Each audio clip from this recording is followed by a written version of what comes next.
دجال کی آمد۔ قرب قیامت کی 10 بڑی علامات میں سے ایک علامت دجال کا ظاہر ہونا ہے۔ دجال کا بھی فتنہ تاریخ انسان کی ابتدا سے لے کر انتہا تک کے تمام فتنوں سے بڑا خطرناک فتنہ ہے، جس کی لڑائی اور شدت کا اندازہ اس بات سے بھی لگایا جا سکتا ہے کہ ہر ایک نبی علیہ السلام نے اپنی اپنی امت کو دجال کا فتنہ سے ڈرایا۔ دجال کا معنی ہے بہت زیادہ جھوٹا شخص، کیونکہ دجال بھی حق کے ساتھ باطل کو ملا کر جھوٹ بولے گا، اس لیے اسے دجال کہا گیا ہے۔ یہ اول خود کو مومن ظاہر کرے گا اور لوگوں کو بھلائی کی طرف بلائے گا، لیکن پھر نبوت کا اور آخر کار خدائی کا دعویٰ کرے گا۔ مشہور ہے اس کی اصل یہود سے ہوگی۔ دجال دو قسم کے ہوتے ہیں، چھوٹے اور بڑے۔ چھوٹے دجال بہت ہوئے ہوں گے اور ہر جھوٹا نبی، جھوٹا مولوی، صوفی جو لوگوں کو گمراہ کرے وہ دجال ہے۔ بڑا دجال صرف ایک ہی ہے جو دعوی خدا کرے گا۔ امام محمد بن احمد قرطبی رحمۃ اللہ فرماتے ہیں، دجال اور قرب قیامت اس کے ظاہر ہونے پر اعتقاد رکھنا برحق ہے۔ مختلف احادیث میں دجال کا حلیہ بتایا گیا ہے۔ ان تمام کو سامنے رکھنے سے دجال کا جو حلیہ سامنے آتا ہے وہ یہ ہے: دجال ایک جوان مرد ہوگا اور دراز قد، اور ایک آنکھ سے کانا ہوگا، اور کانی آنکھ ایسی ہوگی جیسے پھولا ہوا انگور۔ جب اس کی ایک آنکھ خون آلود ہوگی، اس کا سینہ چوڑا اور ذرا سا اندر کی طرف دھنسا ہوا ہوگا۔ دجال کی پیشانی چوڑی ہوگی اور دونوں آنکھوں کے درمیان کافر سے یعنی کافر لکھا ہوگا، جسے ہر مسلمان پڑھ سکے گا، چاہے اسے پڑھنا آتا ہو یا نہ آتا ہو، اور اس کی بال گھنگھرالے ہوں گے۔ دجال کے نکلنے سے پہلے دنیا کی بہت بری حالت ہوگی، جیسے کہ احادیث مبارکہ کے مضامین سے پتہ چلتا ہے کہ اس کے نکلنے سے 3 سال پہلے دنیا میں عام قحط پھیل جائے گی۔ پہلے سال آسمان 1/3 بارش اور زمین 1/3 پیداوار روک لے گی، دوسرے سال آسمان 2/3 بارش اور زمین 2/3 پیداوار، جبکہ تیسرے سال آسمان ساری بارش اور زمین ساری پیداوار روک لے گی، حتیٰ کہ آسمان شیشے کا اور زمین تانبے کی ہو جائے گی۔ اس خشک سالی کے سبب تمام چوپائے ہلاک ہو جائیں گے، فتنے اور قتل غارت گری عام ہو جائے گی، آدمی ایک دوسرے کو قتل اور جلا وطن کریں گے۔ تب دجال مشرق کی سمت ایک اسبان اور خراسان نامی شہر سے نکلے گا۔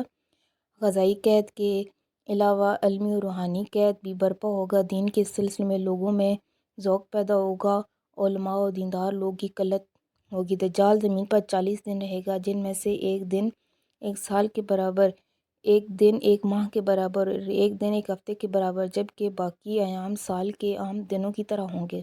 اس مدت میں دجال اپنے گدھے پر سوار ہو کر ساری دنیا کا چکر لگائے گا۔ گدھے کا جوسہ اتنا بڑا ہوگا کہ دونوں کانوں کے درمیانہ فاصلہ 40 ہاتھ کے برابر ہوگا، اور اس گدھے کی رفتار کا یہ عالم ہوگا کہ ایک قدم اٹھائے گا تو 1 میل کی مسافت طے کرے گا، اور روئے زمین کا کوئی میدانی صحرائی اور پہاڑی علاقہ ایسا باقی نہیں بچے گا جہاں گنا جائے۔ البتہ مکہ مکرمہ اور مدینہ طیبہ پر فرشتوں کا پہرا ہونے کی وجہ سے ان میں داخل نہ ہو سکے گا، بلکہ مدینے کے باہر دلدلی زمین میں پڑاؤ کرے گا، اور مدینہ پاک میں زلزلے کے 3 جھٹکے آئیں گے۔ اس کی وجہ سے ہر کافر اور منافق مدینے سے بھاگ نکلے گا، دجال سے جا ملے گا۔ اس روز مدینہ پاک ہر منافق اور فاسق مرد عورت سے خالص و پاک ہو جائے گا، اس لیے اس دن کا نام یوم اخلاص بھی رکھا گیا ہے۔ بعض روایات کے مطابق بیت المقدس اور کوہ طور پر نہیں جا سکے گا۔ دجال طرح طرح کے شبہوں کے ذریعے لوگوں کا ایمان برباد کرنے کی کوشش کرے گا۔ حدیث مبارکہ میں ہے، دجال کے ساتھ روٹیوں کے پہاڑ ہوں گے۔ دجال کے پیروکاروں کے علاوہ باقی لوگ سخت تکلیف میں ہوں گے۔ اس کے ساتھ 2 نہریں ہوں گے، جن میں سے ایک کو جنت اور دوسرے کو دوزخ کہا گا۔ در حقیقت جسے وہ جنت کا نام دے گا وہ دوزخ، اور جسے دوزخ کا نام دے گا وہ جنت ہوگی۔ اس کے کہنے پر آسمان سے بارش برسا ہوگی، اور لوگوں کے سامنے وہ ایک شخص کو قتل کرے گا، پھر زندہ کر دے گا۔ دجال کے فتنے کی وجہ سے اہل ایمان سخت پریشانی اور تنگی کے عالم میں بھاگ کر دخان نامی ایک پہاڑ میں پناہ لیں گے، لیکن دجال ان کا پیچھے کر کے پہاڑ کا گھیرا کر لے گا۔ اہل ایمان سخت بھوک اور تکلیف میں مبتلا ہوں گے۔ تب اللہ پاک حضرت سیدنا عیسیٰ علیہ السلام کو نازل فرمائے گا۔ حضرت عیسیٰ علیہ السلام کو دیکھتے ہی دجال ایسے گھلے گا جیسے پانی میں نمک گھلتا ہے، اور آپ علیہ السلام دجال کو مقام لد پر قتل کرے گا، اور اس کے پیروکاروں میں سے کسی ایک کو بھی زندہ نہ چھوڑے گا۔ ایک مرتبہ میں سمندر کے سفر میں نکلا، مسافروں کی کل تعداد 30 تھی، ہم سب ایک کشتی پر سوار تھے۔ ہمارا سفر انتہائی اطمینان کے ساتھ کٹ رہا تھا کہ اچانک ہوا چلنا شروع ہوگی، اور سمندروں میں طوفان آ گیا، اور اس شدید ہوا اور طوفانی لہروں کی ہماری کشتی اور سمندر میں موجود دیگر کشتیاں ڈولنا شروع ہو گئی اور مسافر کی صورتحال پریشان ہو گیا اور ہر کوئی اپنی اپنی خداؤں کو پکارنے لگا، کیونکہ کسی کو کچھ سمجھ میں نہیں آ رہا تھا کہ کیا کریں۔ سمندر سے اٹھنے والی لہر ایک سمت کے بجائے ہر طرف سے کشتی کو اپنے لپیٹ میں لے رہی تھی۔ تھک ہار کے ملا نے بھی سب کچھ چھوڑ دیا اور ایک طرف بیٹھ گیا۔ اب ہم میں سے ہر کسی کو یہ یقین ہو چکا کہ ایک موت یقینی ہے۔ سورج غروب ہونے کا تھا اور اس کی روشنی آہستہ آہستہ ختم ہوتی جا رہی تھی۔ شام کا اندھیرا اور منزل کا کوئی پتہ نہ تھا۔ یہ بھی خبر نہ تھی کہ کشتی کس سمت جا رہی ہے اور سمندر کی لہریں اب کب تک کشتی کو سلامت رہنے دے گی۔ اس خوف زار کی حالت میں رات گزر گئی اور صبح کی ہلکی ہلکی روشنی پھیلنے سے ہر طرف اجالا ہی اجالا ہو گیا۔ کشتی کی رات بھر اچکولے کھانے کے بعد کسی کو کچھ خبر نہ تھی کہ ہم کہاں پہنچے ہیں۔ پھر اگلا دن میں اسی کیفیت میں گزرا اور پھر اسی طرح رات کے بعد دن اور دن کے بعد رات آتی گئی اور ہماری کشتی کو سمندر میں پھنسے ہوئے پورے 30 دن گزر گئے۔ پھر اچانک 30 دنوں کی اس صورتحال کے بعد بھولے بھٹکے مسافروں کو دور سے ایسا نظر آیا جیسے درخت سمندر میں کھڑے ہوں۔ 30 دن سے مصیبت میں پھنسے ہوئے مسافروں کو یہ منظر دیکھ کر امید کی کچھ نظر آئی اور ملحہ نے جلد از جلد وہاں پہنچنے کے لیے پوری قوت کے ساتھ چپو چلانا شروع کر دیا اور کشتی کو تیزی کے ساتھ ان درختوں کی طرف لے جانے لگا۔ کشتی میں موجود مسافر جنہیں یقین ہو گیا تھا اب موت کے سوا کوئی چیز نہیں، ان کے چہرے پر زندگی کی امید نظر آنے لگی۔ پھر کشتی جوں ہی قریب پہنچی درخت صاف نظر آنے لگے۔ ملحہ پوری قوت سے کشتی چلا رہا تھا۔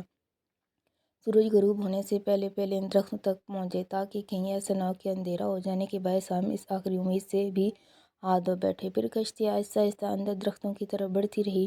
جب درخت قریب ہوئے تو سارے مسافروں کو یہ جان کر خوشی ہوئی کہ یہ سمندر میں واقع کچھ جزیرہ ہے۔ ابھی تو سورج مکمل غروب نہیں ہوا تھا کہ کشتی جزیرے کے کنارے پہنچ گئی۔ مسافروں کو اس جزیرے پہ اترے زیادہ دیر نہیں گزری تھی، درختوں کے درمیان میں سے ایک عجیب و غریب جانور نکلا۔ اس جانور کے پورے جسم پر بال تھے اور اس قدر لمبے اور گھنے تھے کہ یہ معلوم ہی نہ ہوتا تھا کہ جانور کا اگلا حصہ کون سا اور پچھلا حصہ کون سا۔ سارے مسافر اس عجیب و غریب جانور کو دیکھ کر حیران و پریشان ہو گئے، کیونکہ ان میں سے کسی ایک نے اس سے پہلے ایسا جانور دیکھا ہی نہ تھا۔ اب اس پراسرار جزیرے کو دیکھ کر سب پریشان میں مبتلا ہو گئے۔ یہ کیا بلا ہے؟ ایک مسافر نے دوسرے مسافر سے پوچھا۔ یہ کیا چیز ہے؟ جانور نے مسافر کی یہ بات سن لی۔ مسافر کے جواب سے پہلے جانور خود بولا، میں جاسوس ہوں۔ جانور کے انسانوں کی طرح گفتگو کرنے سے تمام مسافر مزید پریشان ہو گئے، کیونکہ آج تک انہوں نے کسی جانور کو انسانی زبان میں بولتے ہوئے نہیں دیکھا نہ سنا تھا۔ چنانچہ سب یہ سمجھنے لگے کہ ہو نہ ہو یہ کوئی جن ہے جو ہمارے سامنے آ گیا ہے۔ تمہاری جاسوسی کا مقصد کیا ہے اور تم کس کے لیے جاسوسی کرتے ہو؟ ایک مسافر نے ہمت کر کے اس سے پوچھا۔ جس کے لیے جاسوسی کرتا ہوں اسے تم سے ملنے کا بے حد شوق ہے، وہ تم سے باتیں کرنا چاہتا ہے، لہٰذا تم میرے ساتھ چلو۔ یہ سن کر تمام مسافر حیران و پریشان چپ چاپ اس کے پیچھے ہوئے اور وہ عجیب و غریب جانور درختوں کے درمیان راستے سے ہوتا ایک پرانے محل کے سامنے جا کر کھڑا ہوا۔ محل کو چاروں طرف سے بلند و بالا درختوں نے گھیرا ہوا تھا۔ مسافروں نے وہاں پہنچ کر پریشان نظروں سے اس کی طرف دیکھا اور پھر جانور کی طرف سوالیہ نظروں سے دیکھا۔ جانور پھر آگے چلا اور سب مسافروں کو ایک بڑے دروازے سے گزرتے ہوئے محل کے اندر لے گیا۔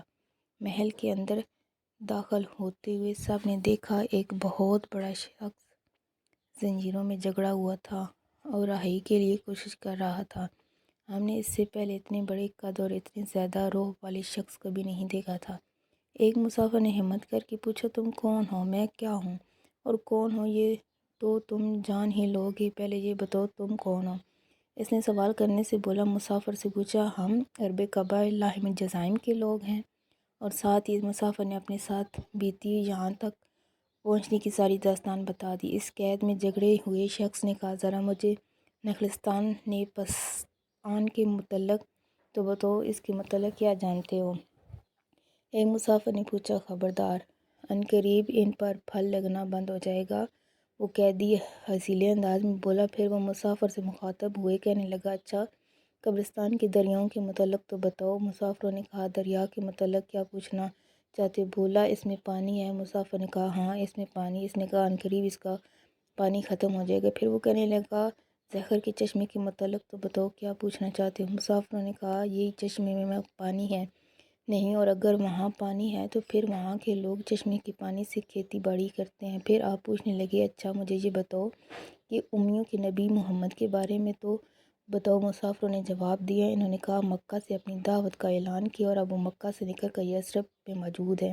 کیا وہ عرب کے لوگوں کے ساتھ کوئی لڑائی لڑے؟ عربوں نے خلائی میں ان کے ساتھ کیا سلوک کیا؟ قیدی نے پوچھا۔ جواب ملا وہ بہت سے عربوں پر غالب رہے اور بہت سے عربوں نے تو ان کی اطاعت بھی قبول کر لی، اب وہ خود کو ان کی تابعداری میں رکھتے ہیں۔ یہ سنتے ہی وہ غصے سے پکارا اور زنجیروں کو جھٹکا دیا۔ پھر مسافروں کو مخاطب کر کے بولا اب تم کو خود سے متعلق بتاتا ہوں، میں دجال ہوں اور تمہاری باتوں سے معلوم ہوتا ہے مجھے یہاں سے نکلنے کی اجازت مل گی۔ میں پھر اس جزیرے سے نکلوں گا اور 40 دن میں ساری دنیا گھوموں گا، کوئی بستی اور گاؤں ایسا نہیں ہوگا جہاں سے میرا گزرنا ہو۔ ہاں، مکہ اور مدینہ میں جانا میری بس سے باہر ہے، مجھے وہاں جانے کی اجازت نہیں، میں ان دونوں شہروں میں جانے کی کوشش بھی کروں گا تو فرشتے میرے سامنے رکاوٹ بن جائیں کہ ان کے ہاتھوں میں تلواریں ہوں گی اور وہ مجھے سے لڑائی کریں گے۔ یہ داستان ہمیں ایک صحابی نے سنائی جو اسلام قبول کرنے سے پہلے عیسائی تھے۔ یہ عجیب و غریب سا واقعہ دیکھنے کے بعد آپ صلی اللہ علیہ وسلم کی خدمت میں حاضر ہو کر مسلمان ہو گئے۔